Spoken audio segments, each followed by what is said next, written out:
올해 주식시장의 급락장은 두 번 있었습니다. 2월과 10월이었었는데요.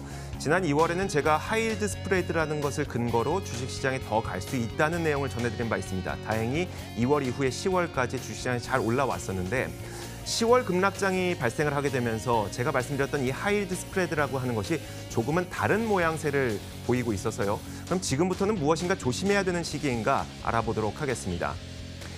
자, 먼저 이 하이힐드 스프레드, 제가 지난 2월 21일에는요, 주식장이 급락하게 되면서 주가 더 간다의 또 하나의 증거로 하이힐드 스프레드라는 것이 있다라는 내용을 전해드린 바가 있습니다.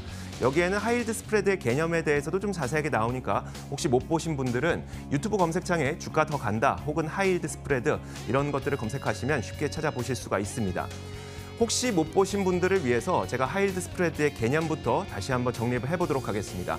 하이힐드 스프레드라고 하는 것은 부실한 기업이 돈을 빌릴 때 지불해야 되는 이자와 우량 기업이 돈을 빌릴 때 지불해야 되는 이자의 차이를 하이힐드 스프레드라고 부르는데요. 쉽게 이해하기 위해서 친구에게 돈을 빌려줄 때를 한번 생각을 해보도록 하죠.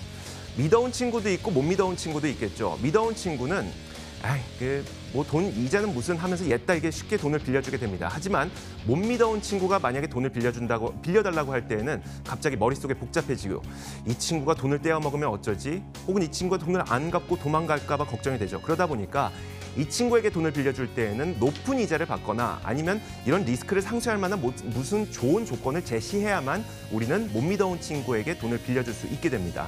그래서 이 못 믿어온 친구를 부실기업 그리고 믿을 만한 친구를 우량기업으로 비교하면 기업을 이해할 때에도 쉽습니다. 기업이 돈을 빌리려고 할 때 시중금리보다 우량기업은 조금의 이자만 더 붙여준다고 해도 돈을 빌려주는 사람이 많이 나타나게 되는데요.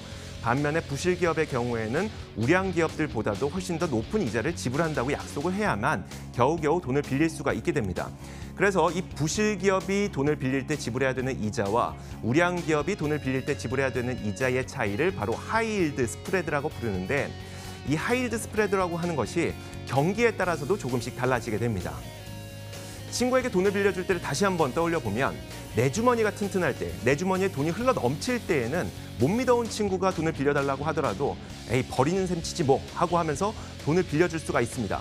하지만 만약 내 주머니가 지금 너무나도 빡빡해서 당장 다음 달 갚을 카드값 생각해야죠. 월세 생각해야죠. 이런 거 생각하면 이 친구가 나의 카드값을 메워줄 만큼 이자를 지불하지 않는 이상 돈을 아예 안 빌려주거나 훨씬 더 좋은 조건을 제시해야만 겨우겨우 돈을 빌려줄 생각을 갖게 됩니다.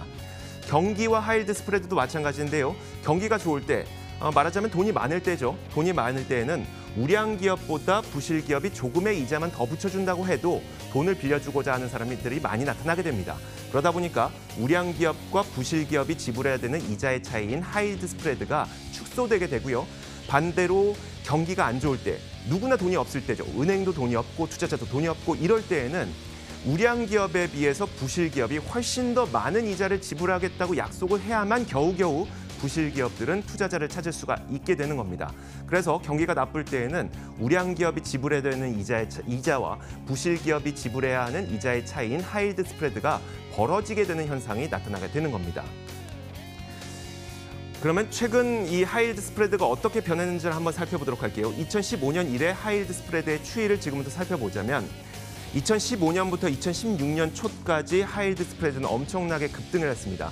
이 시기가 바로 언제였냐면 국제유가가 26달러까지 떨어졌을 때, 이 시기에는 전 세계에 있는 원유 채굴업체들이 다 망했습니다. 망가지고 다 파산하고 이러다 보니까 부실기업들이 아주 높은 이자를 지불한다고 약속을 해야만 겨우 돈을 빌릴 수 있던 시기가 바로 이 시기였었고요. 그 이후에 미국 경기가 계속 좋아지게 되면서 하이힐드 스프레드는 계속 낮아지게 됩니다. 이 시기에는 부실기업들조차 저렴한 이자로 돈을 빌릴 수 있었던 시기였었죠. 그런데 최근 한 달 사이에 하이힐드 스프레드가 고개를 들기 시작합니다. 어느 정도 고개를 들고 있는지 한번 살펴볼게요. 자, 바로 10월 2일에 3.2%까지 저점을 찍었던 하이힐드 스프레드가 이 한 달 반 만에 11월 20일 4.33까지 크게 올라오게 됩니다. 이 4.33이 어느 정도냐면 2년 이래에 이 정도까지 올라왔던 적이 단 한 번도 없었습니다. 2년 내 최고치를 찍게 되는데 하이힐드 스프레드가 이렇게 최고치를 찍게 된다. 그럼 도대체 10월 2일에 어떤 일들이 발생을 했길래 하이힐드 스프레드가 올라가게 됐을까? 찾아보니까 이런 일이 있었습니다. 미국 경제의 아이콘이라고 불러왔던 제너럴 일렉트릭, 그리고 다우존스 산업지수에서도 가장 큰 비중을 차지했지만 올해 퇴출이 됐었던 이 제너럴 일렉트릭이라고 하는 거대 기업이 신용등급이 크게 강등이 된 겁니다. 스탠다드 앤 푸어스에서는 정크 등급 바로 윗단계까지 신용등급을 강등시켰고요. 여기서 한 단계만 더 떨어지면 제너럴 일렉트릭은 정크본드가 되는 겁니다. 무디스도 정크본드 3단계 위로, 피치도 정크본드 2단계 위까지 신용등급을 강등시켜버리게 된 것이죠.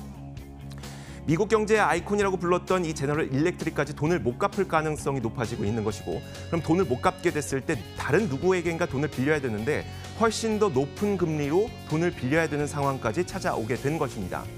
여기서 중요한 것은 이거죠. 위기는 돈을 못 갚을 때 발생합니다. 기업이 파산하게 되는 건요. 기업이 돈을 못 갚았을 때 파산하게 되고요.